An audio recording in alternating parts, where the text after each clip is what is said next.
Hello students, in this video we will discuss about the working of this device. The name is screw gauge. So in this device we can measure the measurement, we can do the calculation for measuring the diameter or the thickness of the paper even up to 3 decimal place. And there are few terms related to the screw gauge.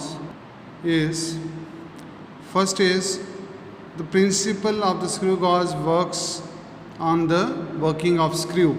That's why the name is screw gauge. And there is another special type of micrometer screw gauge which can measure up to 10 raised to power minus 6 meter or 0.0001 centimeter. Now if you'll see the detailed diagram of this screw gauge, there is one spindle. So this is the spindle, right? And here is the head scale or circular scale. If you'll observe it carefully, this will have 100 divisions on the circular scale. And if I will open it, you'll get one sleeve. That is the main scale reading. Now this main scale reading is fixed, but circular scale can move, or by rotating we can slide this circular scale on the sleeve. And here is the screw. This is the screw. Now if I'll rotate this screw, on giving one rotation this particular screw will cover 1 millimeter. So that is about the pitch. That is about the. Now here are the main parts. First is ratchet. Ratchet is to advance the screw by turning it till the object is gently held between the stud and spindle of the screw. So in this way I can keep this cap of the pen between the stud and the spindle. So see, if this kind of sound by rotating this, right, so you will get, this is a clear indication that now object is held gently between the stud and spindle. Now this is called ratchet. This is the ratchet. The second point is sleeve, to mark main scale and baseline. Now this is the baseline, right, which is fixed one, head scale. Thimble, to mark circular scale. Now this is the circular scale. Thimble, this is called thimble. Main scale, to read length correct up to 1 millimeter. This main scale can read correct up to 1 millimeter. Circular scale helps to read length correct up to 0.01 mm or 0.001 centimeter. Up to 3 decimal place we can get the reading with the help of the circular scale. Now after this, least count. The formula for the least count is pitch of the screw gauge divided by total number of divisions on its circular scale. Now in this case we have 100 divisions on the circular scale. These are the 100, okay, and one main scale division, that is equal to 1 mm. So if I'll rotate it once, how much distance will be advanced by the screw? It will be equal to the pitch, and that value is 1 millimeter, right? Now in this case, value of one main scale division, according to this statement, 20 divisions in 1 centimeter on main scale and 500 divisions on its circular scale. So according to this, what will be the main scale division? That is 0.05 centimeter, and that is equal to 0.5 mm. Now screw moves one division along the main scale. It means what will be the pitch? That is 0.5 mm divided by total number of CSD, circular scale divisions. Now in this case, the least count will be equal to 10 raised to power minus 6 meter, and that is 1 micron. and the special name we will give to this kind of screw gauge is micrometer screw gauge. So this is very important point. Keep in mind that least count of the micrometer screw gauge is 1 micron, that is 10 to the power minus 6 meter. After this, how to calculate zero error in a screw gauge. Now if the zero of the main scale and zero of the circular scale exactly coincides, then that particular gauge, screw gauge, is free from zero error. But this rarely happens because with the wear and tear factor, the screw will give us some kind of error. It can be positive, it can be negative.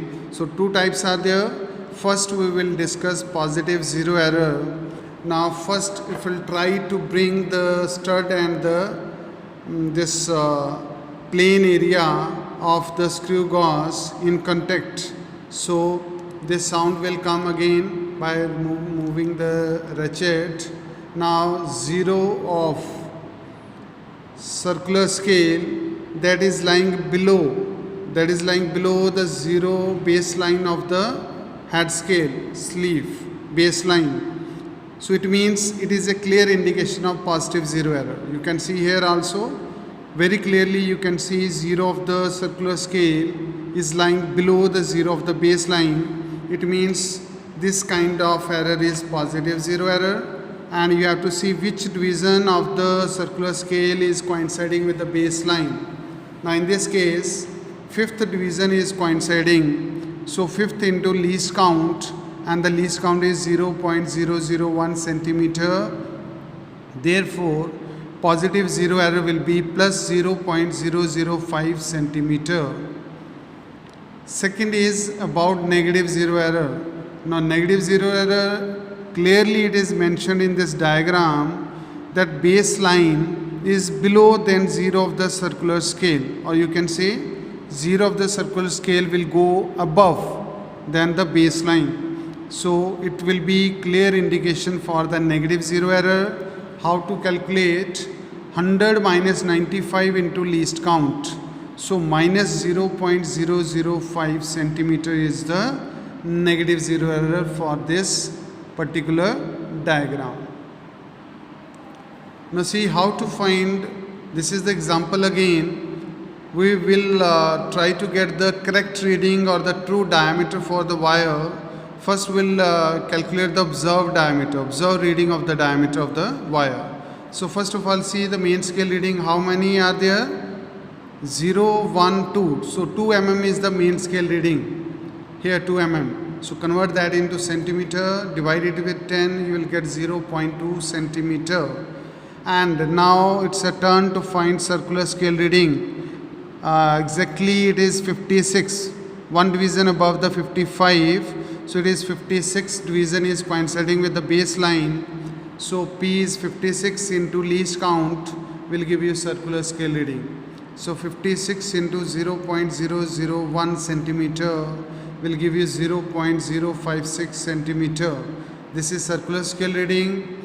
And now observed reading is equal to main scale reading plus CSR, circular scale reading. Now add these two values, you will get 0.256 centimeter.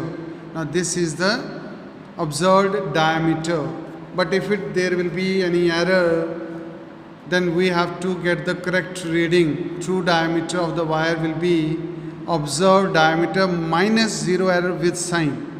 If negative zero error is there, then minus will become plus, and simply you can add to get correct reading. If positive zero error is there, then minus plus will become minus. In that case, we have to subtract the zero error from the observed diameter to get correct reading. In last, we have the backlash error. So sometime due to the backlash error, due to wear and tear of the threading of the screw, it is observed that on reversing the direction of the rotation of the thimble, the tip of the screw does not start moving in the opposite direction at once. And even in our daily life also, in bathroom, sometime the tap, when it will be very old, one. So when you will try to turn off the tap, so rotation you can easily give to the tap, but water will keep on running through the tap. So that is only because of the wear and tear of the threads of the screw. So this kind of the error in observation is called backlash error. So you can avoid the backlash error while taking the measurements. The screw should be rotated in one direction. Suppose I want to rotate, I want to open it, so I will rotate this screw in one direction. And if I want to rotate in opposite direction, so immediately I will not give rotation, I will give some rest and then I will start giving rotation in one particular direction. So move the screw still further, stop there for a while and then rotate in the reverse direction. So this is all about the backlash error, right? In laboratory we are always advised the students not to play with the screw gauze because of the play or the curiosity about the sound which is coming through the rotation of the ratchet will surely damage the threading of the screw and will always give us backlash error. So to avoid that, we are always advised to rotate the screw in one particular direction. So with this, your B part of this chapter, which is really important one, that is also over, and try to see the video again and again to get the full concept for these two instruments. One is screw gauze and second one is vernier caliper. Thank you.